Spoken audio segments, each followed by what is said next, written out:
Hello မက်ဆေ့ဖိုင်ဘာအင်တာနက်ကပါရှင်ကိုနိုနဲ့အရာဝန်နေမှာနေထိုင်ပြီးကိုနန်လည်းမက်ဆေ့ဖိုင်ကိုအသုံးပြုတယ်တခြားသူတွေကိုလည်းအသုံးပြုဖို့ညှိုးမိတဲ့ customer လေးရဲ့အတွက်ကျေးဇူးတုံ့ပြန်တဲ့အနေနဲ့ Valentine gift လေးပေးပို့ပေးသွားမယ့်အစီအစဉ်လေးဖြစ်ပါရဲ့ရှင်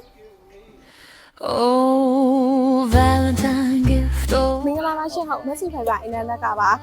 အခုအနေနဲ့ပေါ့နော်ညီမတို့မက်ဆေ့ဖိုင်ကိုလည်းအသုံးပြုပေးတယ်တခြားသူကိုလည်းသုံးပေးဖို့ညှိုးမိတဲ့အတွက်ညီမတို့ကကျေးဇူးတုံ့ပြန်တဲ့အနေနဲ့ Valentine gift လေးလာပို့ပေးရပါကိုဟုတ် ကျေးဇူးတင်ပါတယ်မက်ဆီကရန်လေးသုံးလို့ကောင်းတယ်တိုင်းရဲ့စင်ကြီးရဲ့အတွက်အများကြီးကျေးဇူးတင်ပါတယ်မက်ဆီရဲ့နိုင်ဆောင်ပါဟုတ်ကျေးဇူးပါကိုဟုတ်မင်္ဂလာပါမက်ဆေ့ဖိုင်ဘာအင်တာနက်ကပါဒါ Valentine gift လေးပါရှင်အကိုအနေနဲ့ပေါ့နော်မက်ဆေ့ကိုလည်းသုံးပေးတယ်တခြားသူကိုလည်းသုံးပေးဖို့ညှိုးပေးရတဲ့အတွက်ညီမတို့ဘက်ကနေပြီးတော့ကျေးဇူးတုံ့ပြန်တဲ့အနေနဲ့ Valentine gift လက်ဆောင်လေးလာပို့ပေးရပါ ဟုတ်ကဲ့မက်ဖီကိုကျွန်တော်ကလည်းကျေးဇူးတင်ပါတယ်ဗျ ဟုတ်ကဲ့ပါဟုတ်ကျေးဇူးပါ ဟုတ် ရှင် ကဲ့ခင်ဗျနောက်ထပ်လည်းကြီးချက်မက customer တွေများများတိုးပါစေလို့ကျွန်တော်ဆုတောင်းပေးပါတယ် ဟုတ်ကဲ့ပါ ကျေးဇူးပါ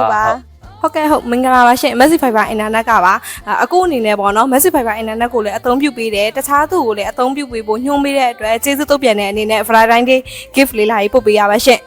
Thank you so much. Thank you ပါ for the gift. မင်္ဂလာပါမက်ဆေ့ဖိုင်ဘာအင်တာနက်ကပါရှင် Valentine gift လေးလာပြီးပို့ပေးရပါ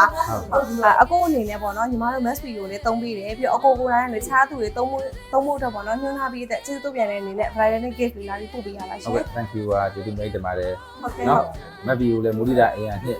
မှာเนาะအခုဆိုရင်တော့နံပါတ်1ပြည့်နေတာပေါ့เนาะအဲ့တော့ဝန်ဆောင်မှုအခုလိုနံပါတ်1ပြည့်နေတဲ့အချိန်မှာဝန်ဆောင်မှုကလည်းအားမလျော့သွားစေချင်ဘူးပေါ့เนาะ